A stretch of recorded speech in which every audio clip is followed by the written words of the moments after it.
an wala bana ngich ka bana Thok Nath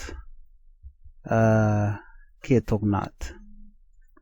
kan ban kon bana ngijen wala bi kon ke ngiken ti bi judu bi palping ko kan gor kan ode rande re kan ay kan dial kan kono nyam gwaz mere ngiken me mi jira ma jirit gwaz me gor jeno jen der channel me der jagor der subscribe ko mi chate ngi mi ci bare da chomala shubeke je an wala begini kon ka bani la tenchal ka alphabetical order kan bu kono gujane tung nuere take a banden chal ke bani yuale bani chik jot ken re bani ta tokaten kan content bu kon ka guj gwada men chan je to gwada bi jawden be chu ngach ba me chale a e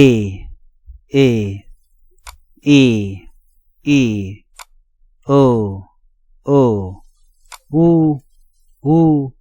a o u pegan yamana mana me a ke o ke u wana pegara oda wa ya ba pa ma wa ya ba pa ma na nga nya ra na nga nya ra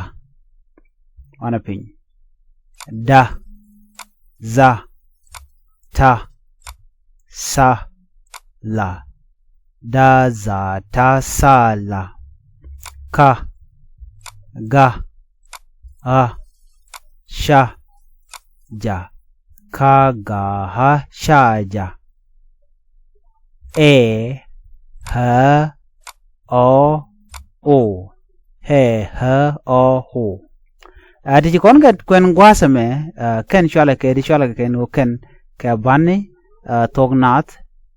tin kon en ngai kon ke kitin kon gor kon no de kon ka ngai radian kan bani ti te banden chol kon ke no bani yuale te reda ka te banden chek jot ken bate keten keren yama me chale bayol ka a e i o u chala ka bayol ka ker ping gwaz mi ben ping bi je e ha o chala ka bani yuale ba ka bani yuale ka ti at der tin gwaz me te ka jen bele yana me chala ka no de ka bani tin chol kon ga no bani chek jot ken wa ya ba pa ma na nga nya ra da za ta sa la ka ga ha sha ja tideni chala ka no ka bani tin chek jot ken wan ping gwada me ka pada din mo gwa tinen kon te gwaz me chal ka ken o ken ka bani tin chol kon ke e re bani kana bani yuale ti chamat ken ne me a ha e ha o ne me ho he ha tidin tiken ga dag namo chale ha o ho i hi u enono adi kon ngalen tin gwasa me chale ke re bane kana bane yuale tem goro bokolo nyote gwasa mene ba ka gor jana to ka a la a gwasa me dong dir dor gor chit ka kak ha dir dor dire gor chit ke de kon der de kon gor a gwasa me chit ke tap gori tap wana kati pingwa na me chit ka kel gwarje kel na me chit ka kek na me ha chit ka ka gori ka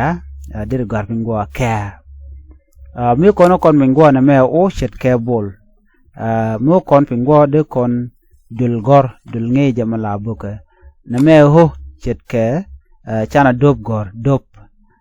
mungi dop la dop ran no adobe no mo kon ke he chet ke ker mo kon ke e de kon do gor chet ke ker no mo ker mo kon ke he de kon red kel gor chale chet no wana pingwa da mako o chet ke kot ngeje kot na me ho chet ke kot ke de kon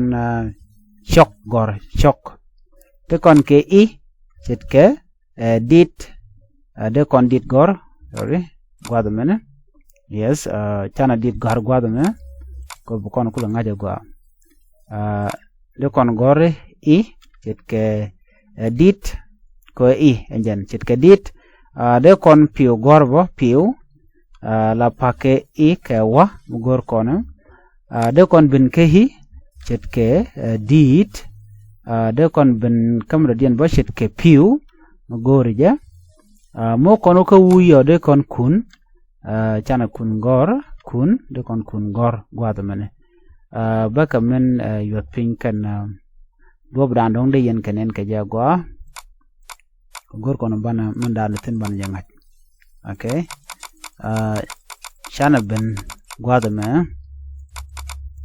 okay wana pin chikone en gwasa mene neme kak neme der neme tap neme kel neme kek neme ka neme bol neme dul neme dof ben dan pin gwado me de kon jigo to kon ke ker mi kon mo to kon ke kir to kon ke shet o kon pin go to kon ke kot de mene ke chok to kon ke dit ke piu to kon ke to ko kendi di shal ke mishet ke dit de kon jik dit ke piu wene ka gwado me te kun tenene no titine ke de kon ngai ke Thok Nath ko Thok Nath gwaelong by the way mi shiro du jako de do de ngach wetin be goro bi ka ngach ba jilwa ka ken goro to der gwano de tung no de gor an ban yo jika ngi de dien biate mal